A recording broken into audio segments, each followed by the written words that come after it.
அனைவருக்கும் வணக்கம். தீபாவளி என்றால் என்ன? தீபாவளி பண்டிகை என்பதை குறித்து தமிழின் முதல் கலைக்களஞ்சியமான அபிதான சிந்தாமணி என்ன சொல்கின்றது என்றால், இது ஐப்பசி மாதம் கிருஷ்ணபக்ஷ திரேதசி இரவில் சதுர்த்தசி சம்பந்தமடைகையில் உலகத்தை துன்புறுத்தி துன்ப இருள் மூடச் செய்திருந்த ராக்சோதிரபுரி ஆண்ட நரகாசுரனை கண்ணன் கொன்றதின் பொருட்டு களிப்பினால் எண்ணெயிட்டு ஸ்நானம் செய்து விளக்கிட்டு கழிப்பது என்று சொல்கிறது.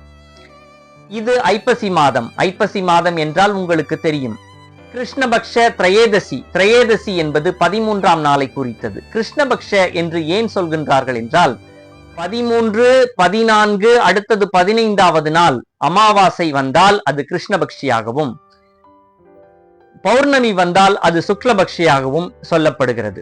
கிருஷ்ணபக்ஷ திரேதசி என்பது அமாவாசைக்கு முன்னிருக்கக்கூடிய 13வது நாளை குறிக்கிறது. அப்பொழுது கிருஷ்ணபக்ஷ திரேதசி இரவில் சதுர்த்தசி சம்பந்தம் அடைகையில் 14வது நாள் தொடங்குகையில் என்பது பொருள். உலகத்தை துன்புறுத்தி துன்ப இருள் மூடச் செய்திருந்த ராக்சோதிரபுரியை ஆண்ட நரகாசுரனை கண்ணன் கொன்றதின் பொருட்டு களிப்பினால் எண்ணெயிட்டு ஸ்நானம் செய்து தலைநீராடி விளக்கிட்டு கழிப்பது என்பது பொருள்.